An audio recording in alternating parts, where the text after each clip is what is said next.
So kia ora, nisambula, vinaka, namaste, assalamu alaikum, malolele, talofa noya, and warm Pacific greetings from a very cold Auckland, where I'm based. Welcome to our monthly webinar. Before I introduce our presenter, just a few housekeeping rules. In true Pacific style, our webinars are quite informal, so we welcome a good talanoa at the end of the presentation. We also have a Facebook group page, Twitter, a YouTube account, and web page. I'll post these in the chat box, so please do feel free to join. As I said, this is recorded, so recording will be available on our Facebook and our YouTube accounts as well. There are two ways in which you can engage with the webinar. So if you feel a little bit shy, and I know none of you are, you can type in your comments and questions in the chat box and I will ask them on your behalf.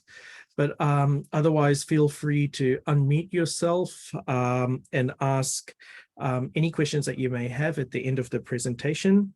So finally, I will request you to keep yourself muted while the presentation is going on. So it's my pleasure to introduce our presenter for today's webinar, Zach. Zach, everyone's been looking forward to this webinar. We're all quite interested in using TikTok for learning and how you're doing it. So Zach runs a TikTok account based around Fiji and the Fijian language, teaching the language and entertaining Fijians from all around the world. Zach learned Fijian whilst living in Fiji for 2 years, from August 2018 to April 2020. And he had plans to stay longer, but then, as we know, COVID hit and everyone's plan went haywire. He has now taken his love for Fiji, its culture and language, online via TikTok, and teaches Fijian to his over 22,000 followers. He greatly misses Fiji, its famed hot bread kitchen, the fresh stalo, and the enthusiastic bullers. His goal is to entertain and spread his love for Fiji and its people as much as he can all over the world. So welcome, Zach. Thank you for joining us. Over to you. You're on mute. Thank you. Sorry about that. Nimbulu Vinaka. Again, my name is Zach. Everything that Jalal said, that's true. I run a TikTok page. It's just under my name, Zach Dark, and I love Fiji. I miss it. I miss it so much. A couple quick things about me. I don't know if this is true or not, but I rewatched some of the older videos and I thought, am I maybe the first white fella to come on here and be invited to speak? I'm not sure that there's many who know the Pacific language. And so I think that a lot of people may think that's going to be a disadvantage for me running a TikTok or Polynesian Pacific-based a TikTok account or entertainment system, but I think that there are definitely ways where that can become positive. So just a couple things about me. First off, yes, I'm white. I'm from America. I do know Fijian. I can speak it and I can read it. I was there again from 2018 to 2020. I was doing like a humanitarian trip or what some people call a mission. I was there with the LDS church in Suva. There's that LDS college, same thing. So I went not knowing any Fijian, anything about Fiji, anything about the Pacific. I remember when I first found out that I would be living in Fiji for 2 years speaking Fijian, I called it Fijian. And so there were definitely some big learning curves along the way, some big mistakes that I made that I had to correct. But the most amazing thing that I love about Fiji and all Pacific cultures is how willing and loving everybody is and accepting. I went to this place called the Missionary Training Center, or the MTC in Utah. And there I learned, and they taught us for just a couple weeks, the basics of Fijian. And when I say the basics, I mean the basics of the basics. I learned my ndua, rua, tolu, wa, lima, onu, vitu, my counting. I learned my mbulobinaka, and that's about it. And after my time there, they threw us straight into Fiji, and they expected us to learn the language and to be with the people and to be self-sufficient. And so the first place that I lived in Fiji was an island called Kandavu in Vunesea. And coming straight from America to Vunesea in Kandavu, man, very different. Very different, eh? In America, I had my car, right? I had a dependable source of electricity, running water. All of these things that I had kind of taken for granted. All of a sudden, I am in a foreign country. I don't know anybody there, speaking a completely different language, in a place where there are no roads. There is, no Walmart, or Kroger's or anything. And so I'm just all over the place. And I think, okay, here we go. I got to learn Fijian. And boy, I'll tell you, every time I made a mistake learning Fijian, the number one thing that I miss is all of these maramas and aunties coming over to me, correcting the things that I did or I said wrong lovingly. And it was always followed with like a isa, vinakalubengu, and a cup of ndrani moli. So hats off to them. A big vinakawakalevu to the people of Kandavu and Fiji for helping me learn this language and kickstarting my love for the Pacific and for the Fijian language. After Kandavu, I spent time in Nausori in Bau. I spent 6 months in Lami, next to Suva. And then I spent some time in Lambasa before I came back to Naisinu for just about 3 weeks before the pandemic hit and I had to go back home to America. So in total, I spent about 2 years in Fiji. I never lived in I never stayed in a hotel or a resort. I lived in the villages with the people. I wore a sulu every day. Let me just open up my little slideshow here. And we can go over that.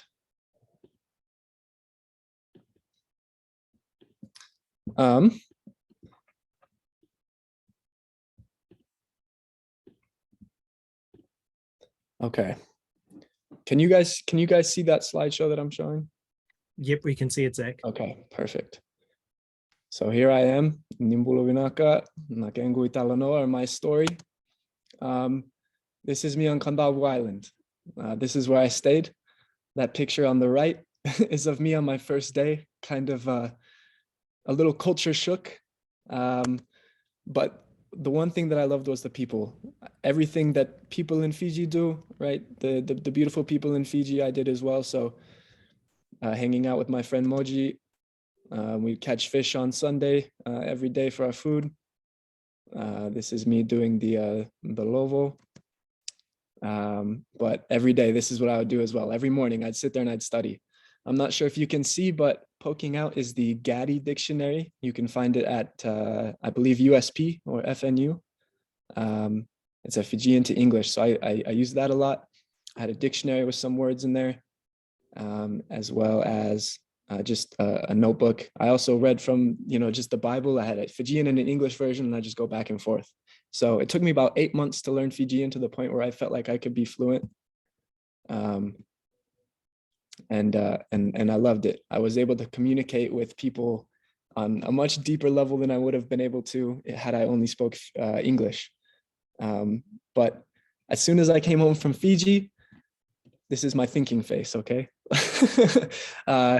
I thought, what if I made a TikTok to practice my Fijian? It had been about 2 years since I'd left Fiji. I'd still kept in contact with quite a few people,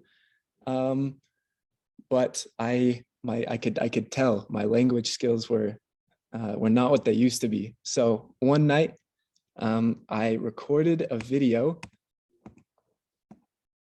I don't know if anyone has seen this. I don't know if I play this, if you'll be able to hear it, but this is the first video, my first TikTok that I posted.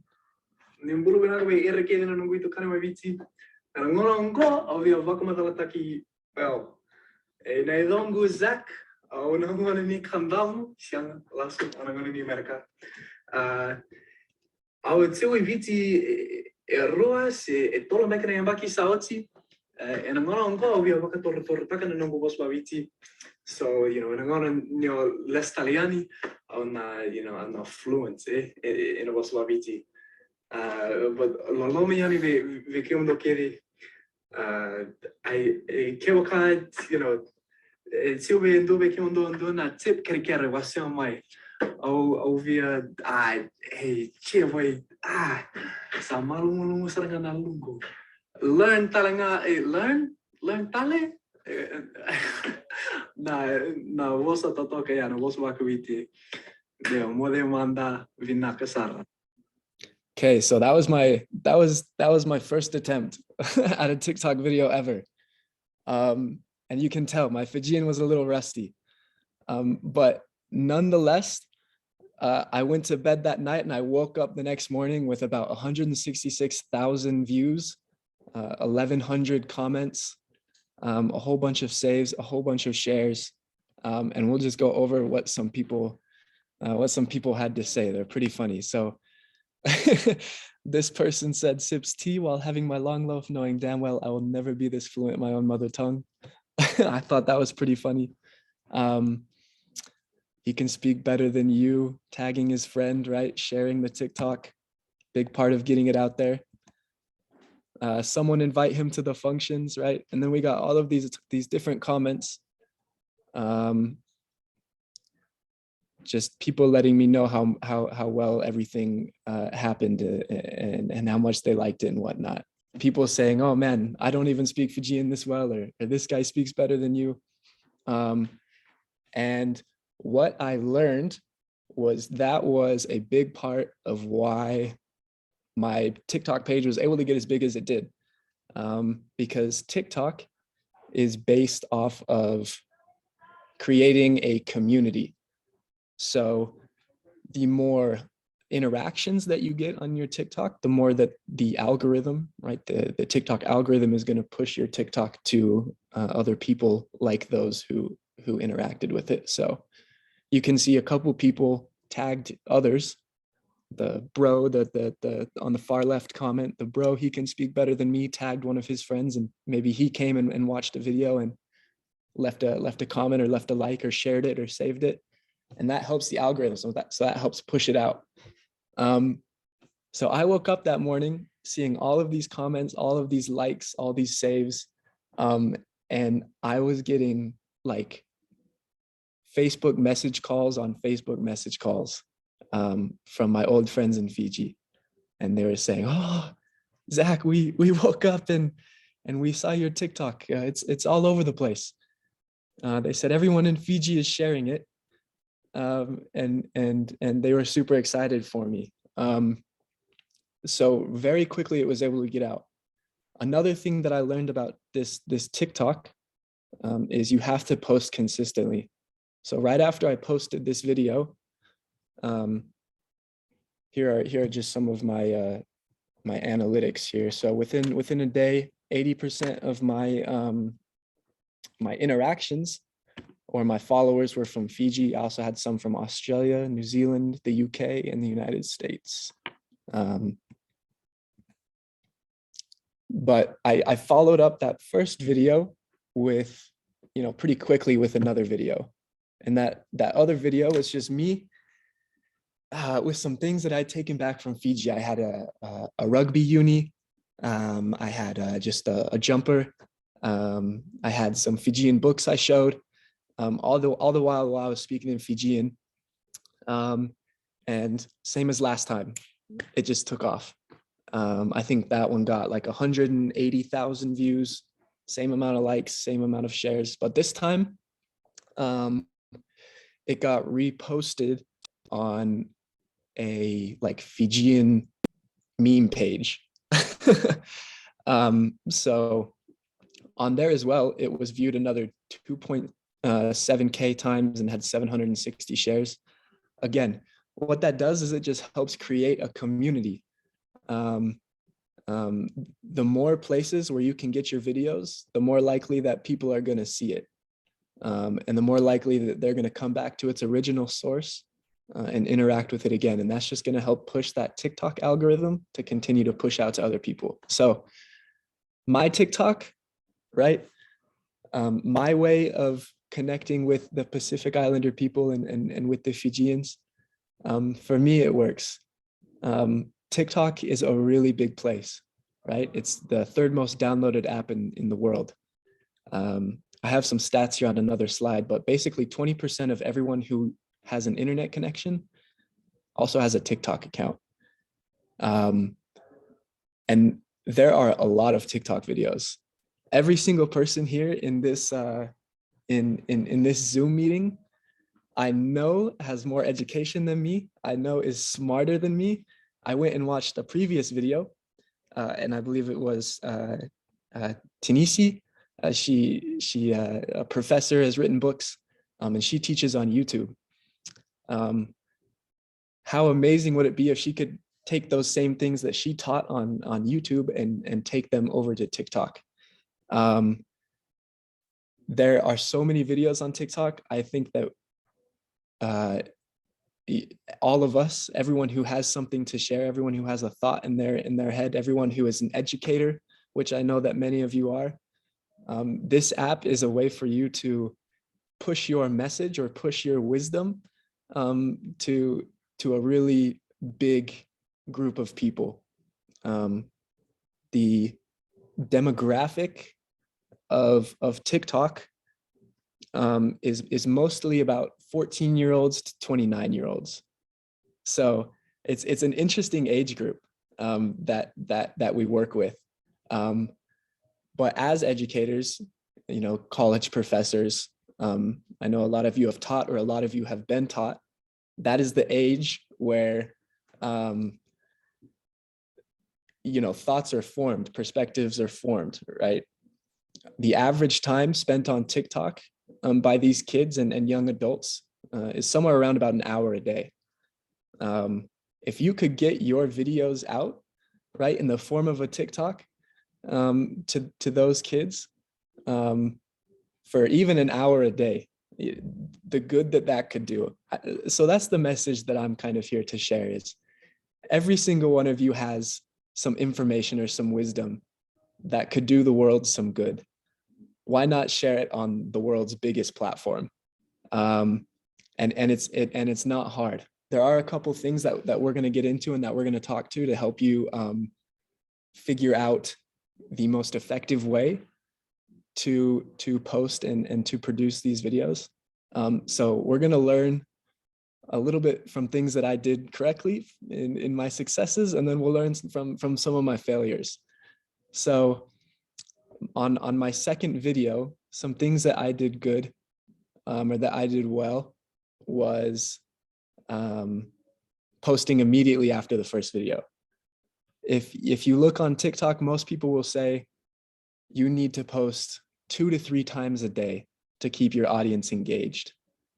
An engaged audience technically means your followers, the ratio between your followers and then the ratio between your likes. And so most they call micro influencers or people who have under 100,000 followers, the range of where you want to be is about 5 to 10%. You want 5 to 10% of people who watch your videos to be liking and posting, or liking and following and commenting and saving. And so how do you make a video that encourages 10 to 15% of those who watch it to interact with your video somehow? There's a couple different things. As an educator or as someone who teaches Fijian, you can't what I've learned at least is you have to shake it up. I have posted, and I tried to put the video on this slide. It's an overview of my TikTok page.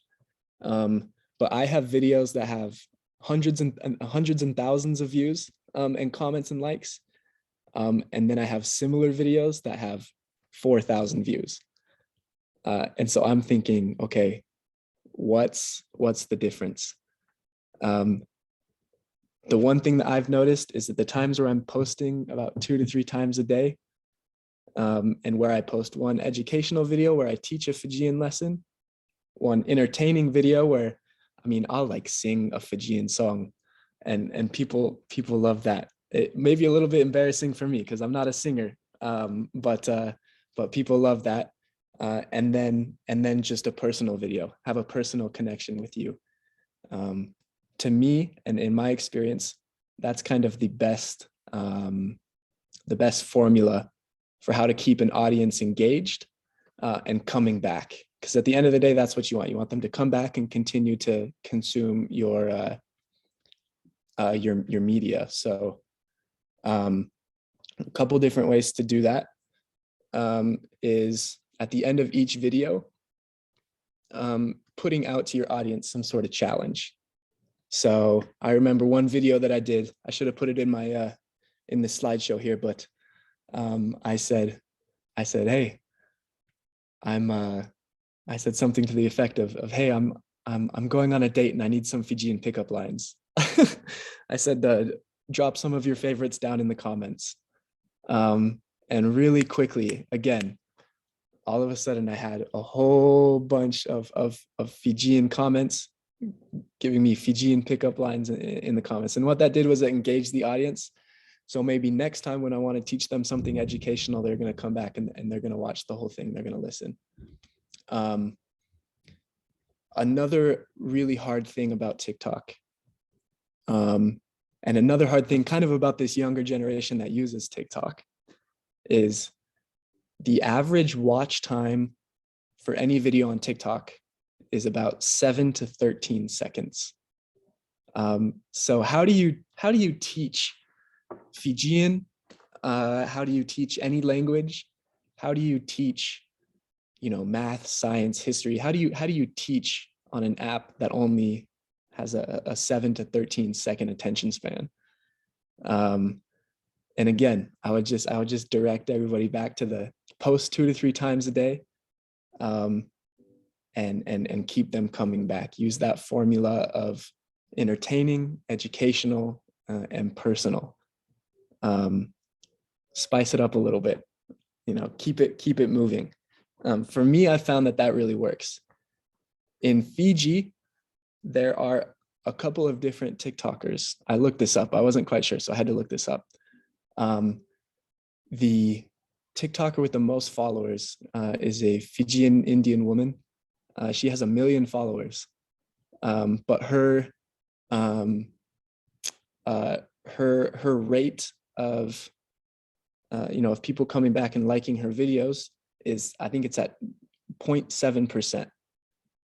So she may have 1 million followers, right? But if only 0.7% of people are coming back to continue to learn from her or to watch her, she doesn't have as much of a sphere of influence. On my TikTok page, I have about a 15 to 20% engagement, which is pretty good. The most efficient TikToks have around somewhere between 15 to 20%. And again, I do that by posting 2 to 3 times a day, challenging at the end of each of my videos for the listener or the viewer to go do something. And that keeps them coming back, and it keeps them engaged and involved in what I have to say and what I'm posting. Anyways, these are just some of those TikTok stats that I was talking about. Over 1 billion TikTok videos are watched every day. TikTok has the highest engagement rate out of any social media platform in the world. So more than Instagram, more than YouTube, more than Facebook, more than any of those. Every minute, this is the craziest stat to me. Every minute, 167 million hours of TikTok videos are watched. So in the last minute that I've been speaking, collectively, the app has run through 167 million hours of videos, has showed 167 million hours of videos to its viewers. And so that's pretty intimidating, right? So the hardest part about starting a TikTok is where do you start? And the best way to figure that out is finding your niche and sticking with it. Obviously, mine was chosen for me a little bit. I posted a TikTok of me speaking Fijian to all my Fijian friends, and boom, I kind of found my lane, which is a beautiful lane to be in. I'm so blessed and grateful to have found the lane of Fiji.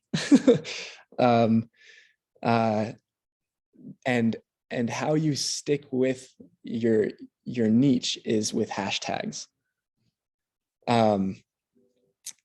When you make a video, you have an opportunity to post a little short summary of what that video is about. And in that summary, everyone knows what hashtags are. You're able to put hashtags. What you generally want to do and what pushes your video out to the most people is you want to put hashtags that correlate or relate with whatever your video is about. What TikTok will do is it will post your video. It'll show your video to those people who follow the hashtags that you included in your summary. And if those people who are following those hashtags that you included in your summary liked your video, and it has a high engagement rate, then TikTok will push it out to everybody. So finding your niche using hashtags that correlate with your video and with your niche, and then just making sure again that those videos are educational or entertaining or personal, using that little formula, and that will push your TikTok out. I wasn't sure if I wanted to make this this little seminar about me and my TikTok, but I kind of decided that I want everyone here, like, I think it would be so cool if everybody here made a TikTok. Obviously, I'm not Fijian. I'm not from the Pacific. I don't know everything there is to know. The crazy thing is I've never seen, as I've looked on TikTok, anyone else who teaches any sort of Pacific language. Or I've never seen anybody else that teaches any sort of culture solely devoted to the Pacific Islands. I know that there's a lot of smart people here in this Zoom meeting, and I would love if everyone even just attempted it and shared their wisdom with the world. And we created this collaborative space on the world's largest social media platform, the world's most watched video platform, and we could be able to spread that knowledge. I think that would be really cool. Again, these are my 4 pillars. You want to make your TikTok interesting, engaging, relatable, and fresh. If you've been on TikTok, you know that there's trends, right? And everybody follows these trends. It seems like just randomly there's some new dance, right? Or there's some new song that you just see that becomes really popular on TikTok. It's really helpful to use a lot of these things. And it's going to help push your video out to a broader audience. And again, being interesting and engaging and relatable and fresh and new, it's going to keep people coming back. What's crazy is all of these things are what kept me coming back to Fiji. I visited, I lived in Konbavu. I mean, you can't tell me that's an interesting place, right? It's an engaging, for me, it was very fresh. It was very new, a lot of new experiences for me. There's a reason that the Pacific Islands and Fiji has stayed on my mind all this time, because it is all of these things. That is kind of where I'm at right now, right? My TikTok, let's see, currently I have 22,000 1,600 followers. And what's cool is new people follow me every single day.